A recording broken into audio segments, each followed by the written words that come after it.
तर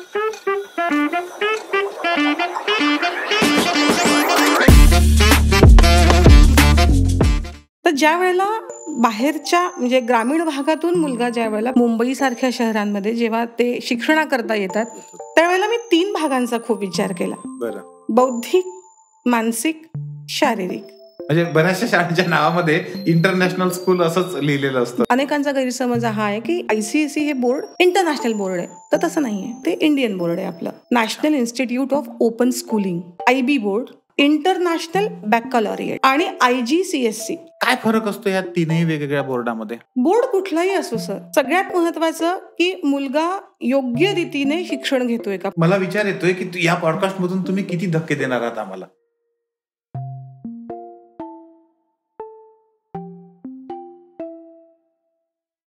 मित्रांनो नमस्कार, कसे आहात सगळे? मित्रांनो, अन्न, वस्त्र आणि निवारा आपण म्हणतो की आपल्या ह्या 3 गरजा आहेत. त्यातलं अन्न तर आपल्याला सगळ्यांना पाहिजेच, वस्त्रही आपल्याला सगळ्यांना पाहिजे, निवारा बरेचदा भाड्यानं मिळू शकतो. परंतु ह्या 3ही गरजांनी इतकंच अतिशय महत्वाचं शिक्षण ही आपली 4थी गरज आहे. किंबहुना आज ह्या 3ही गरजांसारखंच तेवढंच महत्व त्याला आलंय. त्याच्यामुळं आपण त्याला 4थी गरज असं पण म्हणू शकत नाही. शिक्षणाबद्दल आपल्यापैकी व्यक्ती तेवढ्या प्रवृत्ती जसं आपण म्हणतो तशी परिस्थिती आहे. ग्रामीण भागातली शिक्षणाची परिस्थिती वेगळी आहे, शहरी भागातली परिस्थिती वेगळी आहे. पण आपल्यापैकी जवळजवळ 90% लोकांना, 90%पेक्षाही जास्त, पण कमीत कमी 90% लोकांना हे 100% पटलेलं आहे. आपल्या सबकॉन्शियस माइंडमध्ये ते बसलेलं आहे की आयुष्यात पुढे जायचं असेल तर शिक्षण घ्यावं लागेल. शिक्षणाशिवाय पर्याय नाही, शिक्षणाची गरज नाही असं अजून तरी आपल्यापैकी कोणाला वाटत नाही. इथपर्यंत सगळं खरं आहे. पण खरा प्रश्न पुढे सुरू होतो की हे शिक्षण घ्यायचं कसं घ्यायचं?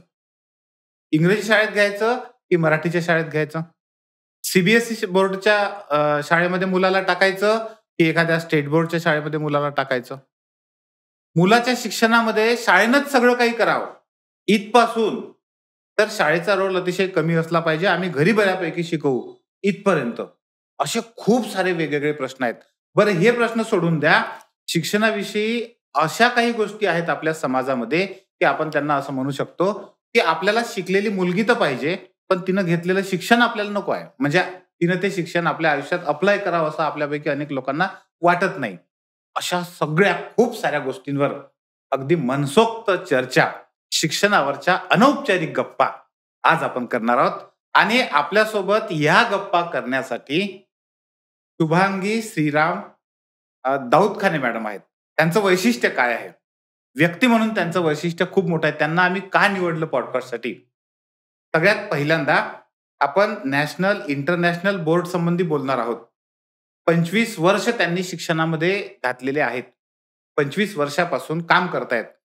दुसरं महत्वाचं म्हणजे त्या इंग्रजीसारखा विषय घेऊन पुढं येत आहेत. म्हणजे अगदी CBSE ICSE बोर्डाच्या मुलांना त्यांनी इंग्रजी विषय शिकवलेला आहे, पण स्वतःची मुलं त्यांची मराठी माध्यमामध्ये शिकत आहेत.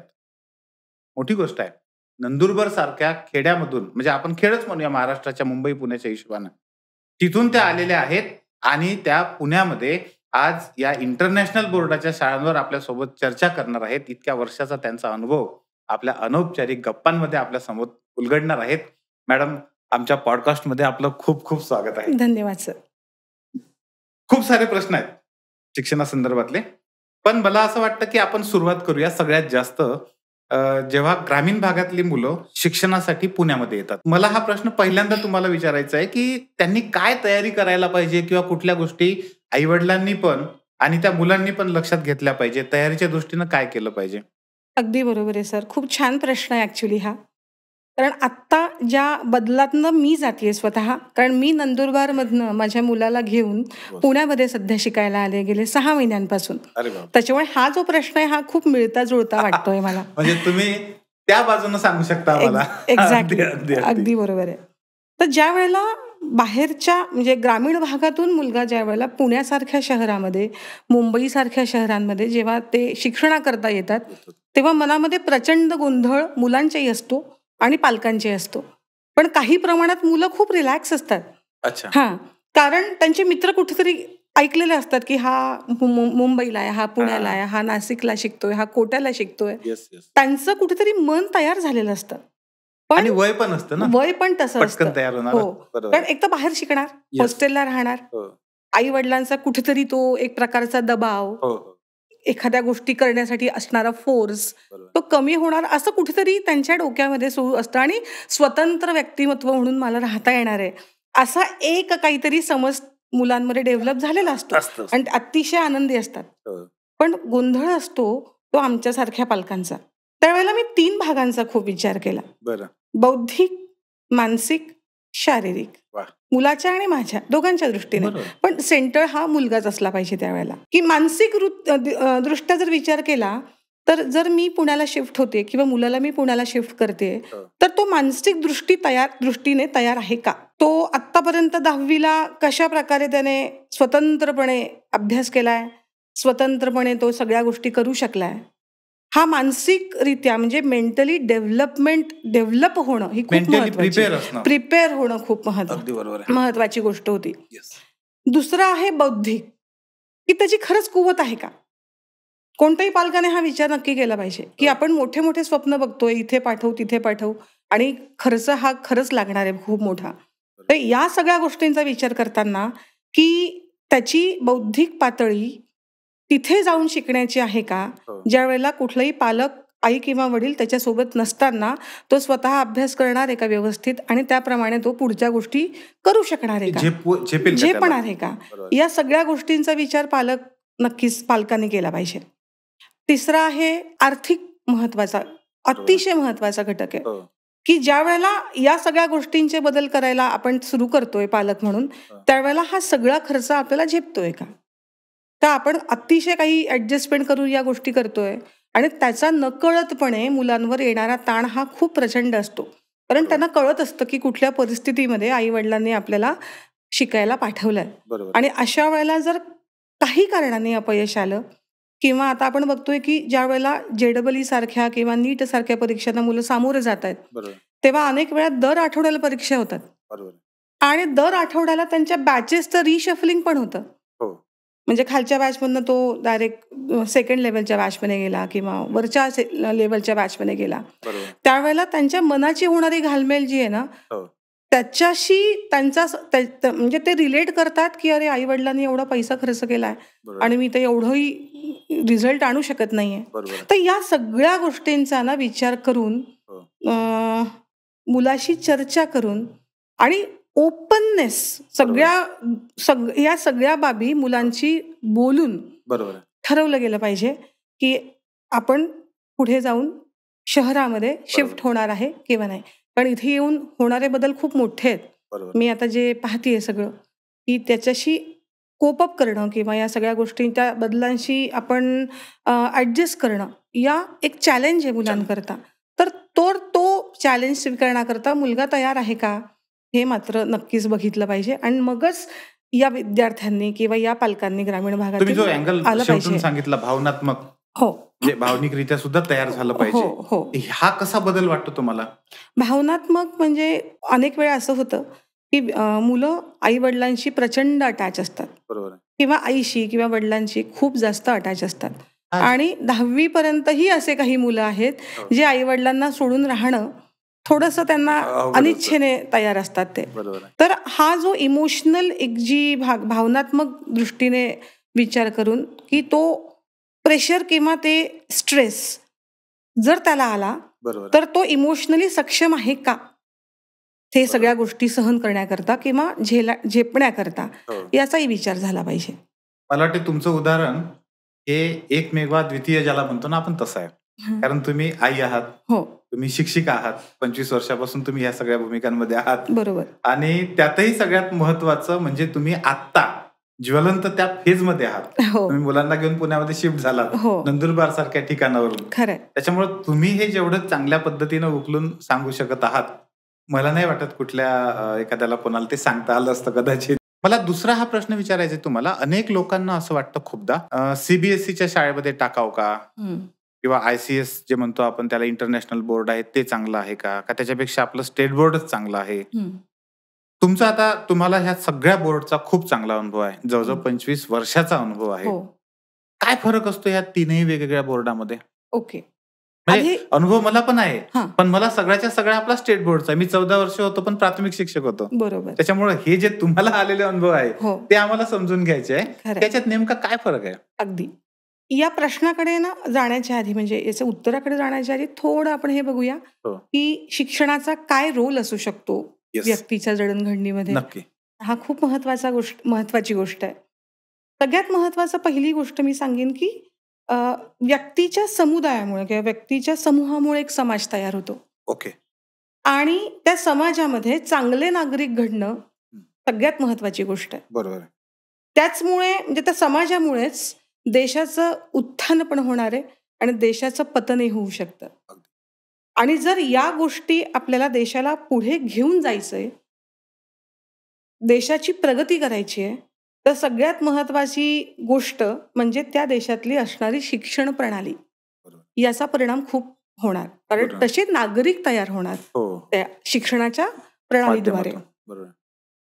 तर शिक्षण पद्धती कशी असली पाहिजे, किंवा आपण आता वेगवेगळे बोर्ड्स आता खूप आहेत, जसं स्टेट बोर्ड आहेत, सीबीएसई, आयसीएसई, हे सगळे बोर्ड आहेत. बोर्ड कुठलाही असो सर, सगळ्यात महत्वाचं की मुलगा योग्य रीतीने शिक्षण घेतोय का. पण आता योग्य रीतीने म्हणजे काय? आता मी नंदुरबार मधनं आलेले आहे, मी माझ्या मुलांना आमच्या नंदुरबारमध्ये सीबीएसई शाळा पण आहे आणि स्टेट बोर्डच्या शाळा पण आहेत शहरामध्ये. पण नंदुरबारच्या आजूबाजूला जे पाडे आहेत किंवा जे लहान लहान गाव आहेत, तिथे सीबीएसईच्या शाळा पोहोचल्या नाहीये, तिथे स्टेट बोर्डच्या शाळा आहेत. त्याच्या तिथल्या लोकांना तर चॉईसच नाहीये, स्टेट बोर्डमध्येच घालायला लागणार. 10वी पर्यंतचा किंवा ग्रॅज्युएशन लेवल पर्यंतचा प्रवास मी त्यांचा स्वतः या मीडियम मधनं, मराठी मीडियम मधनं झालेला पाहिलाय. आणि कुठेही इंग्रजी भाषेचा न्यूनगंड न येता किंवा मला ही भाषा येत नाहीये म्हणून मला प्रॉब्लेम होतोय असं कुठेही झालेलं नाहीये.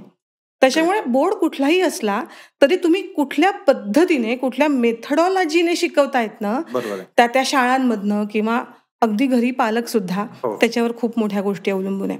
आता नॅशनल बोर्ड जर बघायला गेलो आपण, तर ते आहेत आपले स्टेट बोर्ड, सीबीएसई आणि आयसीएसई. अनेकांचा गैरसमज हा आहे की आयसीएसई हे बोर्ड इंटरनॅशनल बोर्ड आहे, तर तसं नाहीये. अच्छा. तर ते इंडियन बोर्ड आहे आपलं. 3 बोर्ड. हो. आणि त्याच्यामध्ये आता जे आले ते NIOS, national institute of open schooling. इथे कोथरूडमध्ये ऑफिस आहे. अगदी. आणि इंटरनॅशनल बोर्डचा विचार केला तर ते 2 आपल्या भारतामध्ये जे त्यांच्या शाळा आहेत, ज्या आयबी बोर्ड, आयबी बोर्डच्या ऐवजी मी म्हणेल की तो आयबी प्रोग्राम आहे ऍक्च्युअली. ओके. इंटरनॅशनल बॅकलॉरिएट या बोर्डला पण मी शिकवलेलं आहे. आणि IGCSE हा जो बोर्ड आहे तो केम्ब्रिज बोर्ड, ही पण एक परीक्षा प्रणाली आहे. बोर्ड त्याचा खरं म्हणजे आपला हा आहे केम्ब्रिज बोर्ड. अच्छा. तर अशा या इंटरनॅशनल आणि नॅशनल असे हे 2 बोर्ड आपल्या भारतामध्ये याच्या शाळा सध्या आहेत. काही लोक असं म्हणतात की स्टेट बोर्डमध्ये जे 10व्या वर्गात आहे तर ते एखाद्या सीबीएसई बोर्डमध्ये किंवा त्याच्यापेक्षा वरच्या बोर्डमध्ये खूपच कमी 4थ्या वर्गात आणि 5व्या वर्गातच असतं. एवढा लेवलचा फरक पडतो? थोड्याफार प्रमाणामध्ये सायन्स आणि मॅथ्सच्या बाबतीत तो थोडाफार प्रमाणात पडतो, पण इतका मोठा गॅप नाही की 10वीतला विद्यार्थीचं गणित किंवा सायन्स हे अगदी सीबीएसईच्या फारच हे असतं असं नाहीये. इतकं पण स्टँडर्डायझेशन खूप लो आहे असं नाही म्हणता येणार. पण हा गॅप नक्कीच आहे की जो आता नवीन याच्याप्रमाणे एज्युकेशन पॉलिसीप्रमाणे बराचसा गॅप हा भरून निघतोय आणि भरून निघणारी आहे. जे प्रचंड प्रमाणामध्ये बदल केले गेलेले आहेत, पुस्तकांचं अपग्रेडेशन केलं गेलेलं आहे. त्याच्यामुळे आणि सगळ्यात महत्वाचा सहभाग आहे सर, शाळांचा जसा आहे ना तसा पालकांचा खूपच मोठा सहभाग आहे. मी पुन्हा माझ्याकडे काय येते, कारण मी एक पालक म्हणून पण इथे आपल्या समोर रिप्रेझेंटेटिव्ह आहे या सगळ्यांची. जेव्हा आम्ही निर्णय घेतला की माझ्या मुलाला मी स्टेट बोर्डमध्ये टाकणार आहे 5वी पासून 10वी पर्यंत, जेव्हा मी मुलांना सगळ्याच बोर्डमध्ये शिकवते, मी आयबीलाही शिकवते आणि मी बाकीच्या बोर्डलाही शिकवते, तेव्हा मी जेव्हा निर्णय घेतला तेव्हा बऱ्याच लोकांनी मला विचारलं की असं कसं मॅडम, म्हणजे हे कदाचित हे चुकीचं होतं. मला सांगितलं तेव्हा मला आश्चर्य वाटलं की हे असं कदाचित तुम्ही चुकीचे निर्णय घेत आहात तुमच्या मुलांच्या बाबतीमध्ये. तर मी म्हटलं नाही, पण हा निर्णय असा आहे की मी जर मराठी माध्यमात शिकले आणि माझ्या घरातली बोलली जाणारी 23.5 तास 24 तासांपैकी बोलली जाणारी भाषा जर मराठी आहे, तर मुलांच्या कानावर सतत तीच भाषा पडते. मग वेगवेगळे विषय चर्चिले जाणार, वेगवेगळ्या गप्पा होणार, त्या सगळ्यांचं कानावर पडणारी भाषा मराठी, त्या मुलांनी विचार डेव्हलप करण्याची भाषा मराठी. बरोबर. आणि मग शाळेमध्ये जर ते इंग्लिश शिकतायत इंग्लिश मीडियम मधनं, पण मी मराठी घरी येऊन त्यांना मी मराठीत विचारते का रे आज काय शिकवलंय. मी त्यांच्याशी इंग्लिशमध्ये बोलतेय का, मी त्यांच्याशी इंग्लिशमध्ये सतत संभाषण करतेय का, इंग्लिश पुस्तकं इंग्लिश पेपरचाच माझ्याकडे सगळ्या गोष्टींचं हे होतंय का. हा, असं जर असेल ना 100% इंग्लिश मीडियम मध्ये घालायला अजिबात काहीच हरकत नाही. आपण असं म्हणू शकतो की तुम्ही जर का तुमची विचार करण्याची भाषा इंग्रजी असेल, हो, तर मुलांना टाका इंग्रजीच्या शाळेत, प्रश्नच नाही. नाहीतर मग ती मुलं कुठेतरी असं असतं की मराठी येत नाहीये आणि इंग्लिशचाही थोडासा प्रॉब्लेम होतोय आणि मधल्यामध्ये मग त्यांना एकही भाषा त्यांची डेव्हलप होत नाही, खिचडी होऊन जाते खिचडी. आणि हे कारणाकरता आम्ही स्टेट बोर्ड हे निवडलं. पण मग त्यावेळेला मी काय केलं, NCERTची काही पुस्तकं आणली. जसा माझा मुलगा 6वीत गेला, आम्ही मॅथ्स आणि सायन्सची पुस्तकं आणली, त्याचा अभ्यास मी केला, काही नोट्स काढल्या त्याला. मग मॅथ्समध्ये काही कन्सेप्ट असतील, सायन्समध्ये काही कन्सेप्ट असतील, 4 हा कन्सेप्ट आहे सायन्स मधला, तर मी हेही बघितलं की त्याचं CBSEच्या पुस्तकात म्हणजे NCERTच्या पुस्तकामध्ये काय वेगळं सांगितलंय का. हा पालकांनी अभ्यास करणं फार गरजेचं आहे जर मुलांचं सर्वांकष दृष्टीने प्रगती करायची असेल तर. तुम्ही मगाशी बोलता बोलता हे म्हणालात की इंटरनॅशनल स्कूल. बरेचदा असं होतं की शाळेच्या नावामध्ये असतं की इंटरनॅशनल स्कूल, आणि अलीकडे तर फॅशनच झाली आहे.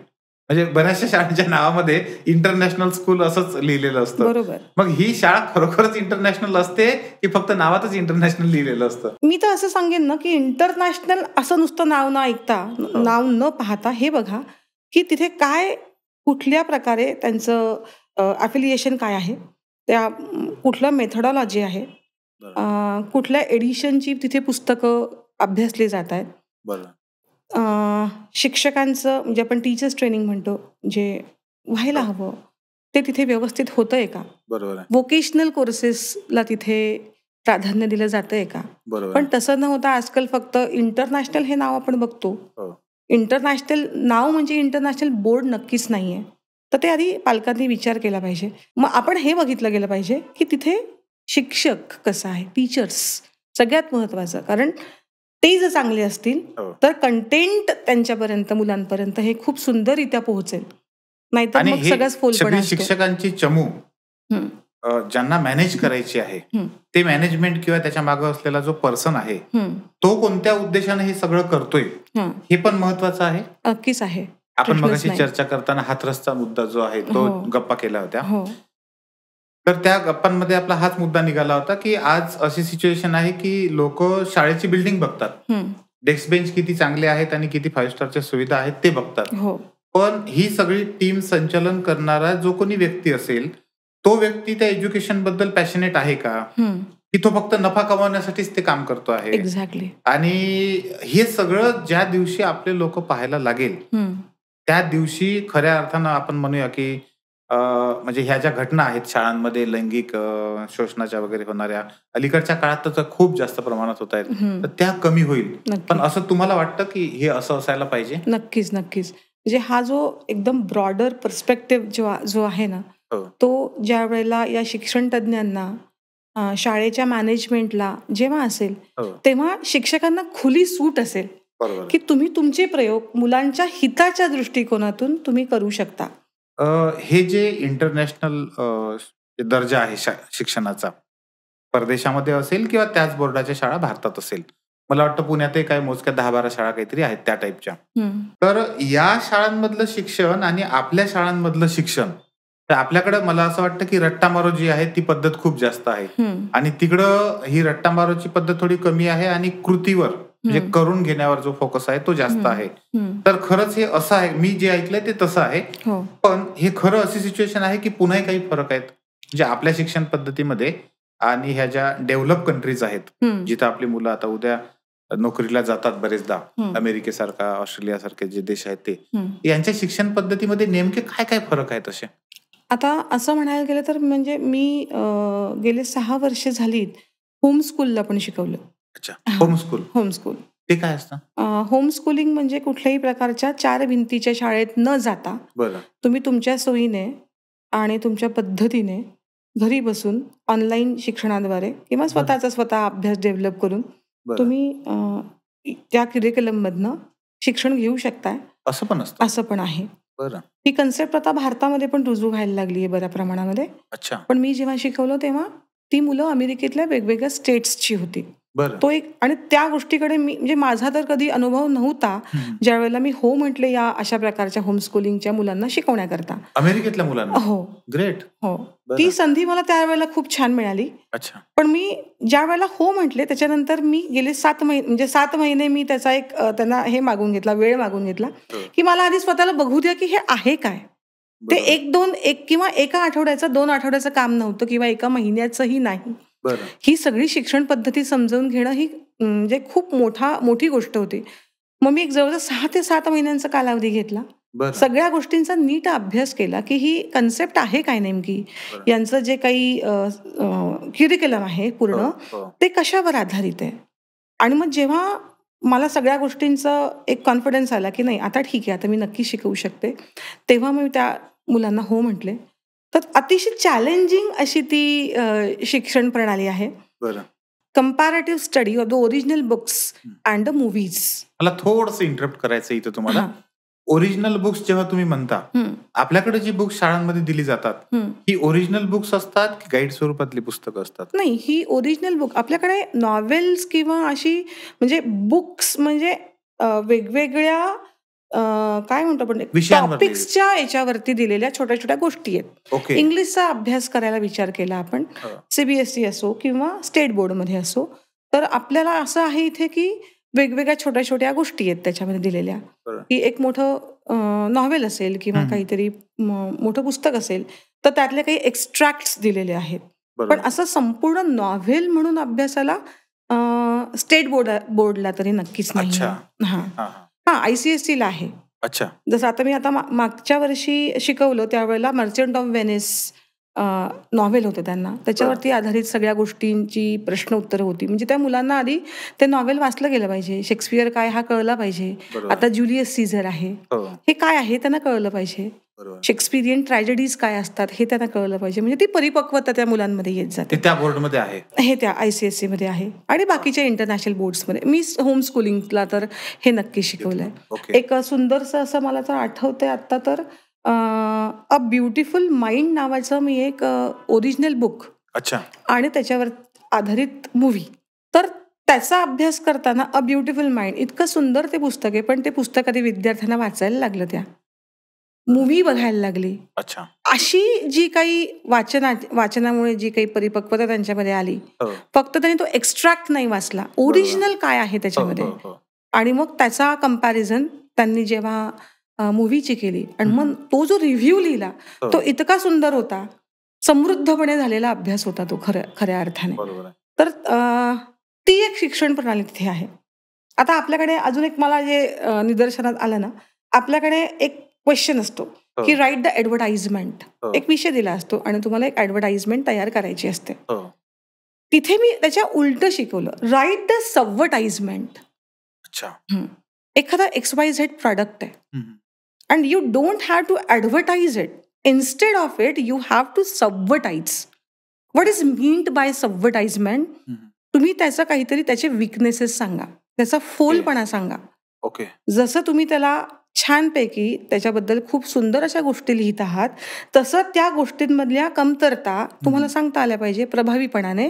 आणि कोणालाही त्याचं वाईट न वाटता, टीका न करता तुम्ही छानपैकी नकारात्मक गोष्टी कशा लिहू शकतात हे पण खूप महत्वाचं आहे ना. खूप महत्वाचं आहे. तर ते स्किल डेव्हलपमेंट तिथे मात्र खूप सुंदर मला ते जे बघायला मिळालं ते त्याच्यामध्ये खूप छान बघायला मिळालं. कुठेतरी ना अशी ही ऍप्लिकेशन बेस्ड प्रणाली, ही पुस्तकं वाचले गेले पाहिजे. रट्टा आपण जे म्हटलात ना आता की समोर पॅसेज दिलेला आहे, प्रश्न आहे, मी फक्त समोर म्हणजे त्या पॅसेजमध्ये बघून फक्त तिथे कॉपी पेस्ट करते किंवा पाठांतर करून मी ते उत्तर लिहिते, असं असण्यापेक्षा मुलाची स्वतःची काहीतरी क्रिटिकल थिंकिंग तयार व्हावी, असा कुठतरी अभ्यासक्रम तयार व्हायला पाहिजे. मला विचार येतोय की या पॉडकास्ट मधून तुम्ही किती धक्के देणार आहात आम्हाला. पहिल्यांदा तुम्ही सांगितलं की म्हणजे आम्हाला पहिल्यांदा हेच वाटत होतं की तुम्ही नंदुरबार सारख्या ठिकाणाहून आला, तुम्ही ICSE बोर्ड आणि ह्या सगळ्या बोर्ड बद्दल बोलणार आहात. तुम्ही आता सांगितलं, जो अनुभव तुमचा सांगितला आणि तो इतका समृद्ध करणारा अनुभव होता की तुम्ही अमेरिकेतल्या मुलांना होम स्कूलिंगद्वारे इथून शिकवलं. म्हणजे ही मोठी गोष्ट आहे पहिल्यांदा. त्यातली जी ब्युटी आहे ती तुम्ही उलगडून सांगितलीत. तर ह्या इंटरनॅशनल दर्जाच्या शाळांमध्ये सुद्धा ह्या दोन्ही म्हणजे ह्युमॅनिटीज आणि हे जे नोकरी किंवा पैसे मिळवण्यासाठी जे आवश्यक विषय यांना सारखाच दर्जा असतो किंवा सारखंच महत्व दिलं जातं? हो, नक्कीच दिलं जातं. ऍक्च्युली स्टेट बोर्डचा विचार आपण करायला गेलो तर इतिहासाचे काही धडे आहेत आणि त्यांचा अभ्यास करून शिक्षक विद्यार्थ्यांना शिकवतात आणि इथे ती प्रोसेस संपते. अच्छा. त्याचं ज्या प्रकारे इव्हॅल्युएशन किंवा असेसमेंट प्रॅक्टिकली जे व्हायला हवं ते न होता तिथे प्रश्न उत्तरांच्या द्वारे त्या प्रकारे इव्हॅल्युएशन केलं जातं. कारण स्टेट बोर्डचा अभ्यासक्रम हा सगळ्या स्तरातल्या विद्यार्थ्यांना, सगळ्या स्तरातल्या पालकांना विचारात घेऊन तयार केलेला आहे. त्याच्यामुळे अतिशय योग्य तो अभ्यासक्रम आहे. कुठेतरी त्याला लिमिटेशन्स पण आहे, कारण त्याला शेवटच्या मुलापर्यंत पोहोचायचं आहे, त्याच्यामुळे त्याच्या लिमिटेशन्स पण आहेत. पण ज्या वेळेला आपण इतर बोर्डचा विचार करतोय ना, म्हणजे CBSE बोर्डामध्ये हिस्ट्रीचा जो काही म्हणजे इतिहासाचा जो भाग आहे किंवा सोशल स्टडीजच घ्या आपण, तो अतिशय खोलवर जाऊन त्याचा अभ्यास त्यांना आहे ऍक्च्युली. अच्छा. आणि पुढे ह्युमॅनिटीजचा विचार आपण केला तर हे जे बाकीचे बोर्ड्स आहेत, म्हणजे आपला नॅशनल बोर्ड जे आहे ICSE हा तर आहे इंडियन बोर्ड, पण IB आणि IGCSE बोर्डमध्ये सुद्धा यांना ते विषय निवडण्याची एक तर संधी आहे, कंपल्शन नाहीये कुठे. बरोबर. की त्यांना आवड असेल तर ते नक्कीच या विषयांमध्ये नक्कीच ते निवडू शकतात. आणि निवडल्यानंतर मात्र त्याचा सखोल अभ्यास करून त्याचा प्रॅक्टिकल अप्रोच त्याने ठेवलाय की तुम्ही याचा वापर कसा करू शकता आहात. अच्छा. किंवा आजच्या काळामध्ये तुम्ही याचं रिलेशन कुठे जोडणार आहात, याचा संबंध कुठे जोडणार आहात, असा जो अप्रोच डेव्हलप झालाय ना, तो नक्की या बोर्डच्या माध्यमातून नक्कीच झाला. चांगला आहे, खूप चांगला झालाय. मला कधी कधी असं वाटतं की पाठांतर करणं हे काही प्रमाणात योग्य पण आहे. पण ठीक आहे, हे आता माझं वैयक्तिक मत आहे. तुम्ही आता म्हणजे ऑथेंटिक जे म्हणतो आपण ते तुम्ही सांगू शकता आम्हाला की काय आहे, पाठांतर करणं खरंच चांगलं आहे, वाईट आहे, कितपत असायला पाहिजे, काय सिच्युएशन आहे? बरोबर आहे. पाठांतर करणं हे थोडंसं धोकेदायक म्हणायला पाहिजे आपण, किंवा ते रुचणारं नाहीये. पाठांतर कोण करतं? ज्याला तो विषय, तो टॉपिक नाही कळलाय, तो पाठांतराकडे वळणार, साहजिक आहे. पण ज्याला, आता मी इंग्लिशच्या बाबतीतच मी बोलणार आहे कारण माझा विषय असतोय, तर इंग्लिशच्या बाबतीत जर विचार करायला गेलो तर मी एखादा धडा शिकवतेय, 3 स्टोरीज नावाचा मी एखादा धडा शिकवतेय. तर तो जर लेसन त्या मुलांना व्यवस्थित कळलाय तर तो अशा प्रकारे त्यांचं इंग्लिशचं स्किल डेव्हलप केलं गेलं पाहिजे शिक्षकाकडनं की स्वतःच्या भाषेत तो त्याची समरी लिहू शकतो, रट्टा न मारता. आणि याकरता आता स्टेट बोर्डमध्ये एक प्रश्न इंग्लिशचा आहे की एक पॅसेज दिलेला असतो, अनसीन पॅसेज, जो मुलांना माहिती नाही की तो पॅसेज येणार आहे का. बरोबर आहे. पाठ्यक्रमातला त्यांना देत नाही, पाठ्यपुस्तकातला तो पॅसेज देत नाही, पण अनसीन तो येतो. आणि MPSC UPSC ला पण असतात अनसीन पॅसेज. अगदी. आणि समरी त्याला लिहायला सांगितलेली असते. ओके. आणि मग इथे कळतं की मुलांचं इंग्लिशचं स्किल आतापर्यंत, कारण 10वीत आहे ना तो, बरोबर, गेले 10 वर्ष झाली तो इंग्लिशचा अभ्यास करतोय, म्हणजे एवढ्या प्रमाणामध्ये त्याचं ती स्किल डेव्हलप झालेलं असलं पाहिजे. आणि मग समजा 50 ओळींचा जर तो पॅसेज असेल तर तो समरी व्यवस्थित करू शकतो आहे का. ओके. इथे पाठांतराचा विषय येत नाही. जर त्याला पाठांतराची सवय असेल ना तर तो ही गोष्ट करूच शकणार नाही. त्याच्यामुळे कुठतरी पाठांतर हे म्हणजे भाषांना तरी अजिबातच नको करायला, ती समजून घेण्याची आणि मग त्याचं ऍप्लिकेशन करण्याची हे आहे. मला हे विचारायचं की हा प्रवास तुमचा कसा झाला, म्हणजे कसं शक्य झालं हे सगळं? अच्छा, थोडं बालपणाकडे येऊ. नक्की, अगदी. कारण सुरुवात माझी तिथूनच झाली आहे. अच्छा. मी मुळात भुसावळ ची राहणारी आहे. अच्छा. माझं माहेर भुसावळचं. बरं. हा. आणि माझं प्राथमिक शिक्षण हिंदी मीडियम मध्ये झालं. ओके. कारण माझं जे घर होतं ते भुसावळ पासून 15 ते 17 किलोमीटर लांब होतं. म्हणजे आम्हाला अपडाऊन करायला लागायचं. 17 किलोमीटर जा आणि 17 किलोमीटर पुन्हा परत या. मग 1ली ते 5वी पर्यंत मला वडिलांनी हिंदी मीडियम, जे आमच्या घराजवळच ती शाळा होती, 5वी पर्यंत 4थी पर्यंत 1ली ते 4थी प्राथमिक शिक्षण. आणि तिथे एक शिक्षक असा एक तो पॅटर्न होता. आणि तिथे असणाऱ्या शिक्षकांनी 1ली ते 4थी पर्यंत एकच शिक्षकाने आम्हाला छानपैकी शिकवलं. आणि मला इतकं ते आत्ता पण असं वाटतं की हा पॅटर्न किती सुंदर होता ना. 1लीतल्या मुलांना तीच शिक्षिका, तेच शिक्षक, रमा बहनजी म्हणून आम्ही त्यांना म्हणायचो. रमा बहनजी, तेव्हा बहनजी म्हणायची, कारण हिंदी मीडियम मध्ये होते मी तेव्हा. त्या मला शिकवायला होत्या. आणि 4थी पर्यंत तर त्यांना इतकं, प्रत्येक मुलगा इतका छान माहिती होऊन गेला होता ना, याच्या स्ट्रेंथ काय आहेत, याच्या विकनेसेस काय आहेत. त्या पद्धतीने त्या स्वतःच्या शिक्षणात, म्हणजे त्या मुलांना शिकवताना ते बदल करायच्या. खूप छान होतं ते. त्याच्यामुळे ते शिक्षण 4थी पर्यंतचं हिंदी मीडियम मध्ये इतकं सुंदर झालं. आणि कुठेतरी ना ती आवड लागते शिक्षणाची. आणि मला आता एक विश्वास असा आहे, व्यक्ती आवडला ना की विषय आवडतो. असं खूप छान आहे ही गोष्ट. मला त्या शिक्षिका फार आवडल्या. आणि मग त्याच्या अनुषंगाने आपोआपच त्यांचा शिकवण्यातला प्रत्येक विषय आवडत गेला. आणि कुठेतरी ती एक खूप सुंदर अशी पायाभरणी झाली. आणि म्हणजे ती शाळा कौलारू होती, अतिशय छोटीशी शाळा. म्हणजे कुठलाच पैकी इन्फ्रा वगैरे म्हणजे भाग शिवलाच नव्हता, तिथे काही विषयच नव्हता. पण तो व्यक्ती आणि त्याने दिलेलं कंटेंट, हेच 2 गोष्टी महत्वाच्या होत्या. आणि मग नंतर वडिलांनी विचार केला की नाही, आता आपल्याला कुठतरी हिला चांगल्या शाळेमध्ये टाकण्याची पुढे 5वी पासून गरज आहे, कारण तिथे ते अवेलेबलच नव्हतं आमच्या भागात. म्हणून मग भुसावळला आम्ही जेव्हा सगळ्या शाळांचा विचार केला, तेव्हा तिथे त्यावेळेला एंट्रन्स टेस्ट असायच्या. तर एक शाळा सेंट अलोयसिस म्हणून शाळा आहे, कॉन्व्हेंट आहे. तर त्या शाळेच्या एंट्रन्सला वडिलांनी मला बसवलं. तर तिथे त्या एंट्रन्समध्ये पहिल्या 10 मध्ये मी आले. आणि मग वेगवेगळ्या शाळांपैकी कुठल्या शाळेत घालायचं, तर वडिलांचं एक होतं इंग्लिश मिडियम नाही. आणि सुदैवाने ती शाळा होती मराठी मिडियमची पण होती आणि इंग्लिश मिडियम, अशा दोघही शाळा, म्हणजे दोघही मिडियम होते तिथे. कॉन्व्हेंट असूनही मराठी पण होते आणि इंग्लिश पण होतं तिथे, मिडियम दोघी म्हण. मग वडील म्हणाले की आपण तुला त्या शाळेत घालूया आणि आपण तुला मराठी मीडियममध्ये शिकवूया. पण इंग्लिश भाषा आणि बाकीच्या इंग्लिश रिलेटेड जे काही थोडेसे आम्हाला ॲक्टिव्हिटीज होत्या, तर त्या शिकवायला तिथे फादर्स आणि नन्स असायचे. तर तो एक असं झालं की ती भाषा अशी खूप छान पक्की झाली त्यावेळेला. मराठी मीडियम, हिस्ट्री म्हणजे इतिहास, भूगोल, विज्ञान, गणित सगळं मराठीतनं शिकले. इंग्लिश भाषा तेवढी आपली, पण कुठेतरी ना त्या विषयाची अजून छान आवड निर्माण तर झालीच होती ऑलरेडी 1ली ते 4थी, पण अजून छान पाया तयार झाला पुढच्यासाठी. आणि म्हणजे मला खूप आश्चर्य असं वाटतं की परिस्थितीने तेवढे भक्कम नव्हते त्यावेळेला. माझे वडील पण रेल्वे सर्व्हिसला होते, पण त्यांचं आम्हाला, म्हणजे माझी बहीण, आम्ही दोघी मोठ्या आणि भाऊ माझा लहान, पण तुम्हाला सगळ्यात चांगल्या शाळेत शिकवता आलं पाहिजे. मग ती फीस कशी भरायची आहे आणि ते काय करायचंय ते मी आणि आई बघून घेऊ, पण तुम्हाला मात्र असं कुठलीही ऍडजस्टमेंट नाही. तुला चांगली शाळा, बहिणीला पण चांगली शाळा, कारण 1ली शिकणारी तर मीच होती. ते करू शकले असते की तू कुठल्या तरी शाळेत शिक, आपली परिस्थिती पण नाहीये, आणि हाच पैसा जो वाचणार आहे आपला तो मुलावर खर्च होईल, तर उद्या जाऊन मला तो मदत करणार आहे पुढे जाऊन. अशी विचारसरणी मी एकदाही माझ्या वडिलांच्या तोंडातनं ऐकली नाही.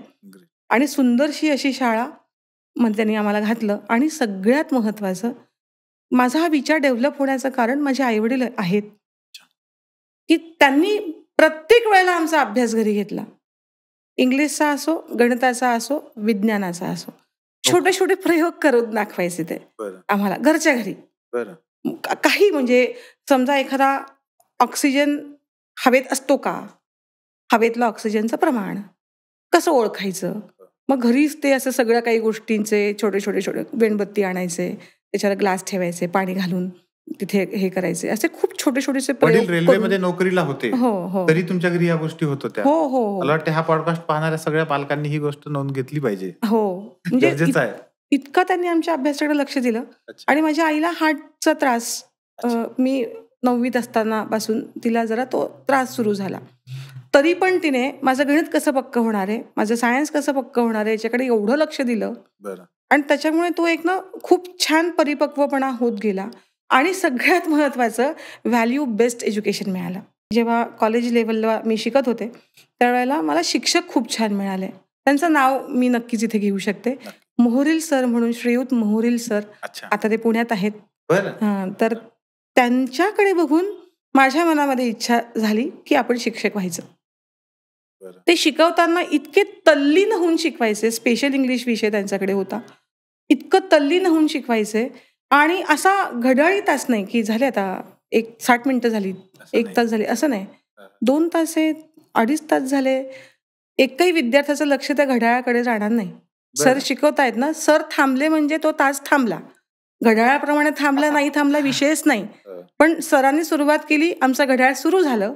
सरांनी थांबवलं, 2-2.5 तासानंतर घड्याळ थांबलं. म्हणजे एखाद्या शिक्षकाचं एवढं प्रचंड प्रमाणामध्ये प्रभाव त्या विषयाचा, शिक्षकाचा असू शकतो आणि त्यातनं आपल्याला त्या व्यवसायाकडे, त्या नोबेल प्रोफेशनकडे जाण्याची ओढ लागते. हे त्या शिक्षकांवर अवलंबून आहे. आणि हेच कारण होतं की मी ठरवलं की नाही, मला काही नाही करायचं, मला सरांसारखं शिक्षक व्हायचं आहे जो अशा प्रकारे शिकवू शकतोय. मग लगेचच 20व्या वर्ष संपलं आणि लगेच लग्न ठरलं. कारण आईची तब्येत त्यावेळेला अतिशयच जास्त खराब नाही म्हणता येणार, पण ती आजारीच होती चांगली. आणि खूप छान स्थळ आलंय आणि लोक खूप चांगली आहेत या एका याच्याने. मग लग्नासाठी सुरुवात म्हणजे तिथे झालं पूर्ण करण्यासाठी. आणि पहिली अट त्यावेळेला माझी अशी होती की शिक्षणाची प्रचंड इच्छा होती. म्हणजे ज्या वेळेला मी सगळ्यांना भेटले जाऊन नंदुरबारला पहिल्यांदा, लग्नाच्या आधी बघण्याचा कार्यक्रम असतो, त्यावेळेला माझी पहिली की मला काही नको, फक्त मला पुढचं शिक्षण करायचंय, मला MA करायचंय, मला ते नक्कीच करू द्याल का. आमच्या आई आणि माझे मिस्टर त्यावेळेला मला त्यांनी सांगितलं की तू बोलली नसती ना तरी पण तुझे ऍडमिशन आम्ही इथे नक्कीच करणार आहोतच. पुढचा MAचा प्रवास हा तुझा नक्कीच होणार आहे. तू बोलली किंवा नाहीच बोलली तरी पुढचं शिक्षण हे तुला करायचंच आहे, हे एवढं पक्क आहे आपल्या घरामध्ये. कारण माझ्या सासूबाई या सुद्धा लग्नानंतरच त्यांनी MA केलं.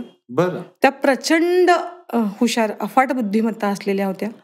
आणि MA English gold medallist, MA Sanskrit gold medallist त्या काळी त्या होत्या. आणि खूपच ब्रॉडर त्यांचा आउटलुक होता, खूपच त्यांचं सगळंच हे होतं. आणि त्याच्यामुळे त्यांचा सपोर्ट मला खूप छान पुढे मिळत गेला. म्हणजे मी हे बघितलं होतं की म्हणजे मला जेव्हा नॉवेल्स होते ना, मी जेव्हा MA केलं लग्नानंतर त्यावेळेला माझ्या अनेक नोट्स काढून देण्यामध्ये माझ्या सासूबाई माझ्या जवळ बसायच्या. शुभा, हा नॉवेलचा ना हा पॉइंट अतिशय महत्वाचा आहे, तू म्हणजे आम्ही सासू सुनांनी MAचा अभ्यास करण्याची ही अशी कदाचित ही जोडी कधी पाहायला मिळाली असेल की ते मला माहित नाही, पण आमची नक्कीच होती. त्याच्यामुळे आम्ही काही म्हणजे आज संध्याकाळी स्वयंपाक काय करायचा अशा चर्चा तर नक्कीच होत्या. आणि त्याच्या आधी चर्चा असायच्या की अरे शेक्सपियरच्या नॉव्हेलमध्ये काय काय मुद्दे यायला पाहिजे आपण, अशा मुद्द्यांनंतर मग डायरेक्ट आम्ही उतरायचो आजच्या काय भाजी करायची. त्याच्यामुळे तो एक मेळ इतका सुंदर घातला गेला ना आणि छान तो एक प्रवास झाला. आणि प्रचंड सपोर्ट करणारी लोक होती. आणि मी हे बघितलं म्हणजे एक पर्स्पेक्टिव्ह तयार कसा होतो बघा. माझ्या माहेरी तर शिक्षणासाठी मला प्रचंड प्रमाणामध्ये सपोर्ट केलाच गेला. त्या पद्धतीने सगळ्यात उत्तम शाळा भुसावळची त्यात मला वडिलांनी शिकवलं. जेव्हा लग्न होऊन मी इथे आले त्यावेळेला शिक्षण हे फक्त घेण्याकरता असतं, देण्याकरता असतं आणि त्याला एक सामाजिक भान असायला लागतं, हे मला तेव्हा कळायला सुरुवात झाली. कारण सासूबाई ना माझ्या, अनुराधा दाऊदखाने आमच्या आई, सासूबाई म्हणण्यापेक्षा आई म्हणणं मला खूप छान वाटतं त्याच्यामध्ये. तर आमच्या आईंनी संस्कृतच्या प्रचाराकरता त्यांचं आयुष्य वाहून घेतलं होतं की संस्कृतचा प्रचार जेवढा करता येणार आहे. त्याच्यामुळे आमच्या घरामध्ये गच्चीवर, झोपाळ्यावर, घरामध्ये वेगवेगळ्या खोल्यांमध्ये सतत गीतेचे श्लोक सुरू असायचे. काही ना काही श्लोकांचं पाठांतर सुरू असायचं. मोठ्या मोठ्याने त्यांचे काही हे म्हणणं सुरू असायचं. हे सगळंच सतत कानावर पडत गेलं. आणि संध्याकाळी मग जे रिटायर्ड शिक्षक होते किंवा काही डॉक्टर्स होते ते गीता शिकायला घरी यायचे आमच्या. आणि सासऱ्यांकडे माझ्या ते अकाउंटचे टीचर होते. आणि त्यांच्याकडे अकाउंटन्सी शिकायला बँकेचे ऑफिसर्स वगैरे यायचे. आणि गीता शिकायला सासूबाईंकडे यायचे. असे सतत काही ना काही सुरू असायचं. आणि त्यांचं असं होतं की पैसा देऊन हे शिक्षण मला द्यायचं नाहीये, संस्कृतचा प्रचार प्रसार करायचा आहे, म्हणजे मला याच्यातनं कुठलंही अर्थार्जन नाही करायचंय, मी माझ्या इच्छेने आणि लोकांसाठी मला हे काम करायचंय. त्याच्यामुळे कुठलाही एकही रुपया न घेता ते दोघं जण आपापल्या व्यवसायांमध्ये सगळं काही झाल्यानंतर रात्री अशा प्रकारे आमच्या घरामध्ये या सगळ्या गोष्टी चालायच्या. तर हे सगळं ना बघत गेले मी. आणि जेव्हा आपण या सगळ्या गोष्टी बघतो तेव्हा आपोआप तो संस्कार आपल्या मनावर येत जातो. बरोबर. घरात जे होतंय ना ते जसं मुलांवर त्याचा परिणाम होतो तसा मोठ्यांवरही खूप परिणाम होतो. आणि तो परिणाम माझ्यावर खूप प्रचंड झाला. तो एक संस्कार डेव्हलप झाला हळूहळू. आधी तो रुजवला गेला आणि मग त्याप्रमाणे माझी विचार करण्याची जी काही एक प्रोसेस होती ना, थॉट प्रोसेस, ती प्रचंड प्रमाणामध्ये बदलली. आणि मग मी पण तसं समाजाला काहीतरी दिलं पाहिजे. बरोबर. घेतलं तर आपण खूप काही आहे ना, पण आता देण्याची पण वेळ आली पाहिजे. जे आपल्या घरामध्ये इतकं सगळं होतंय ते कुठतरी आता देता पण यायला पाहिजे. तर असंही एक भान ठेवलं गेलं. आणि मग त्या पद्धतीने अनेक वेगवेगळे उपक्रम आम्ही आमच्या घरातनं राबवले. खरं आम्ही एक माझ्या सासूबाईंचा सासऱ्यांचा एक दाऊदखाने अकॅडमी, दाऊदखाने क्लासेस म्हणून एक छानपैकी असा 60 वर्ष ज्याला परंपरा आहे असं एक अकॅडमी आमची नंदुरबारला आहे. हा. तर जिथे संस्कृत आहे, वेगवेगळे विषय आहेत. आणि इरिस्पेक्टिव्ह ऑफ की आमच्याच क्लासेसची मुलं तिथे यायला पाहिजे असं अजिबात नाही. ते प्लॅटफॉर्म सगळ्यांना खुलं असतं. जेव्हा आम्ही कुठलीही ऍक्टिव्हिटी करतो त्यावेळेला त्याला फक्त आमच्याच क्लासेसच्या मुलांनी तिथे आलं पाहिजे असं बंधन कधीच आम्ही ठेवलं नाही. शहरातली बाहेरची कुठलीही मुलं आमच्याकडे त्या ऍक्टिव्हिटीजला येऊ शकतात. अशा प्रकारचं एक छान प्लॅटफॉर्म देण्याचा प्रयत्न केला. आणि हे संस्कार मला माझ्या घरातनं, माझ्या आईंकडनं, माझ्या मिस्टरांकडनं मिळत आम्ही ते पुढे सगळ्या गोष्टी राबवल्या. ही एनरिचमेंट जी आहे जे तुमच्या करिअरमध्ये दिसते आहे, ही एनरिचमेंट होण्यासाठी सासर माहेर हे सगळंच एकत्रितरित्या आलं. ते संत तुकाराम महाराजांनी जे म्हटलेलं आहे की शुद्ध बीजापोटी फळे रसाळ गोमटी. खरंय. तर त्या पद्धतीनं हे सगळं झालं.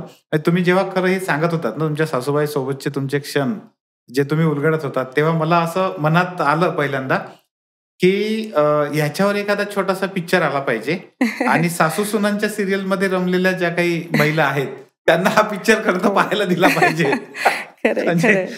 हे जे सगळं आतापर्यंतचा अनुभव. शेवटचा माझा प्रश्न याच्यावर राहील तुम्हाला. तुमच्यासारख्या किंवा ग्रामीण भागातून आलेले जे आहेत आपल्यासारखे अनेक लोक आहेत त्यांना तुम्ही काय संदेश द्याल की शिक्षणाकडे तुम्ही कशा अँगलनं बघितलं पाहिजे? शिक्षणाकडे बघताना जसं आपण आधीच या गोष्टी बोललो सर, की शिक्षणाकडे बघताना हा विचार नक्कीच आला पाहिजे की याच्याने माझं लाईव्हलीहूड तर येतच आहे, चरितार्थ तर आपल्याला येतोच आहे, प्रश्नच नाही, पण त्याच्यातनं माझे मूल्य, माझं चारित्र्य व्यवस्थित घडतंय का? कारण आपण कुठल्या तरी कुटुंबाला, कुठल्या तरी गावाला, तालुक्याला, देशाला रिप्रेझेंट करतोय.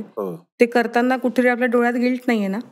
या सगळ्या गोष्टींचा विचार प्रत्येकाने करायला हवा, प्रत्येकानेच हा करायला हवा.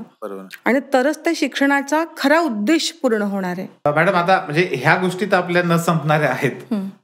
तुम्ही G20 मध्ये पण जे काम केलेलं आहे शिक्षणाच्या बाबतीमध्ये, तर ते कसं होतं? तो अनुभव कसा होता? तो अतिशय समृद्ध करणारा अनुभव होता. अच्छा. G20 मधील सबग्रुप C20, सिव्हिल सोसायटी 20. अच्छा. या सबग्रुपमध्ये एक सब थीम होती एज्युकेशन, लाईफ. अच्छा. म्हणजे लाईफ फॉर एन्व्हायरमेंट. ओके. अशी एक ती सब थीम होती. आणि त्याच्यामध्ये एज्युकेशन पॉलिसी तयार केली गेली. बरं. तर त्यावेळेला मला श्रीमती सुपर्णाजी दिवाकर, अच्छा, ज्यांनी हा सगळा ड्राफ्ट तयार केला एज्युकेशन पॉलिसीचा. बरं. हा, हे नवीन शिक्षणाच्या पॉलिसीचा नाही, ही लाईफ मधली, म्हणजे life for environment. Okay okay. तो G20 मधला पार्ट. ओके. हा. तर त्याचा जो ड्राफ्ट तयार केला, तर त्यांच्या बरोबर काम करायला मला संधी मिळाली. ओके. आणि तो इतका समृद्ध करणारा विषय होता की त्याच्याने म्हणजे सगळ्याच गोष्टींचा खूप छान पर्स्पेक्टिव्ह, खूप मोठा ब्रॉडर आउटलुक झाला त्याच्यामुळे. आणि ते एक्सपर्ट कमिटीमध्ये ज्या वेळेला एक्सपर्ट पॅनल सोबत मी काम केलं त्यावेळेला इतक्या विविध लोकांची भेट झाली. अच्छा. त्यांचे विचार ऐकायला मिळाले. त्याच्यामुळे एक परिपक्वता त्यामुळे आली. आणि नेमकं काय काम होतंय याच्यामध्ये, या सगळ्या गोष्टींची माहिती तेव्हा मिळाली आणि प्रत्यक्ष काम केल्यामुळे तर ती माहिती अजूनच छान मिळाली. तर तो एक खूप परिपक्व करणारा अनुभव होता तो. हा जो बदल आहे, आणि मगाशी आपण जेव्हा गप्पा करत होतो तेव्हा तुम्ही भूतानची गोष्ट सांगितली होती, म्हणजे सरकारी शाळा आणि प्रायव्हेट शाळा यांच्यातला जो शिफ्टिंगचा प्रकार आहे आणि ती भूतानची गोष्ट जी आहे या बाबतीतली, तर ती परत एकदा मला असं वाटतं की आपल्या सगळ्या प्रेक्षकांसाठी तुम्ही ती सांगितली पाहिजे. हो. आणि ती खूप महत्वाची आहे. हां. एक अतिशय महत्वाचा प्रकाश टाकणारी ती गोष्ट आहे. भूतानची गोष्ट सांगण्यासारखी खरंच खूप सुंदर आहे आणि प्रेरित करणारी आहे आपल्या सगळ्यांना. हो, हो. 60 ते 70 वर्षापूर्वी भूतानमध्ये शाळा किंवा शैक्षणिक वातावरण असं फारसं नव्हतं. अच्छा. तिथे जी मुलं शिकायची किंवा ज्यांच्या घरची मुलं शिकायची, ती धनाढ्य असल्यामुळे किंवा आर्थिकदृष्ट्या खूपच सक्षम असल्यामुळे त्यांना वेगवेगळ्या ठिकाणी शिकायला पाठवलं जायचं, परदेशामध्ये. बरं. मग बाकीच्या मुलांचं काय? हळूहळू नंतर काय झालं की सरकारी शाळा थोड्या अस्तित्वात आल्या, सुरू झाल्या. बरं. मला वाटते साधारण 80च्या आसपास सुरू झाल्या ना त्या? हा 80च्या आसपास. आणि त्यावेळेला म्हणजे 80च्या आसपास सरकारी शाळांची परिस्थिती सुधारायला सुरुवात झाली. अच्छा. 80च्या काळामध्ये तिथले जे राजकुमार होते, त्यांचं नाव आता मी नाही सांगू शकणार, म्हणजे आठवत नाही मला आता. पण त्यांनी आपल्या मुलांना, जेव्हा ते शाळेत जाण्यायोग्य झाले, तेव्हा त्यांनी आपल्या मुलांना इतर ठिकाणी कुठे न पाठवता आपल्याच देशातल्या शाळेमध्ये, आपल्याच ठिकाणाच्या शाळेमध्ये पाठवलं, सरकारी शाळेमध्ये. अरे बापरे. विशेष आहे फार. बरं. आणि जशी ती मुलं शिकायला आलीत, आता राजाची मुलं, राजकुमारांची मुलं आल्यानंतर पटकन सगळ्याच गोष्टी बदलणार आहेत. बरोबर. मग तिथलं इन्फ्रा बदललं गेलं, तिथले वर्गातल्या सगळ्या गोष्टी बदलल्या गेल्या. ते सिलेबस आहे का खरंच तसं सक्षम, नसेल तर मग ते बदललं गेलं. अनेक बदल झाले. बरोबर. आणि असं करत करत खूप सुंदर अशा सरकारी शाळेच्या निर्माण आणि सुरुवात तिथे खूप सुंदर झाली. आणि तिथे नंतर अशी परिस्थिती आहे आता की तिथले प्रत्येक जे आहेत अधिकारी किंवा ही जी लोक मोठी मंडळी आहेत, ती आपल्या मुलांना इतर कुठल्या शाळेत न घालतात, सरकारी शाळेमध्ये घालतात. बरं. प्रवेश तिथेच घेणार शिक्षणाकरता. त्याच्यामुळे आपोआपच सगळ्याच गोष्टींवर लक्ष दिलं जातं. बरोबर. त्या प्रकारचं स्टँडर्डायझेशन तसं होतंय त्या प्रकारे.